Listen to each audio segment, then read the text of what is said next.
एक गांव था, नाम था पुंगपुर। वहीं रहता था अपना हीरो पुंग पुंग। उसका काम था लोगों के मजे लेना और मेहनत वाले काम से मीलों दूर भागना। एक दिन पुंग पुंग गांव के पुराने पीपल के पेड़ के पास से गुजर रहा था। तभी उसने देखा पेड़ के नीचे एक साधु बाबा गहरे ध्यान में बैठे हैं और उनके सामने एक लाल रंग की टोपी रखी है। देखते ही पुंग पुंग धीरे से साधु के पास गया और पूछा, ओ बाबा, आप साधु हो या सर्कस के जोकर जो इतनी रंगीन टोपी संभाल के रखे हो? सुनते ही साधु ने टेढ़ी आंख से घूर के बोला, ये सत्यवादी टोपी है बेटा, जो भी इसे पहनेगा उसके अंदर का सारा सच बाहर आ जाएगा। सिर्फ 20 रुपए दे और ले जा। पुंग पुंग को यकीन नहीं हुआ, फिर भी उसने 20 रुपए दिए और टोपी पहन ली। टोपी पहनते ही पुंग पुंग जोर से चिल्लाया, मैंने पिछले 5 दिन से नहाया नहीं और कल रात मैंने सरपंच के आंगन से पपीता चुरा के खाया। पुंग पुंग ने फट से टोपी उतारी और हाँफने लगा। बाप रे बाप, ये टोपी तो सीधा अंदर का सिस्टम हिला देती है रे। फिर अगले दिन पुंग पुंग ने सड़क किनारे बोर्ड लगाया, अपने पति का सच जानो,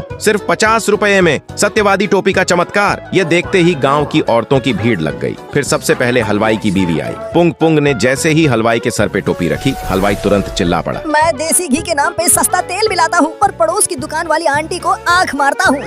ये सुनते ही बीवी ने चप्पल निकालकर सबके सामने उसकी कुटाई कर दी। फिर मास्टर जी का नंबर आया। टोपी पहनते ही मास्टर जी मुंह फाड़ के बोले, मैं बच्चों को क्लास के बाहर मुर्गा बनाता हूँ और चुपके से बैठकर उनका टिफिन खा जाता हूँ।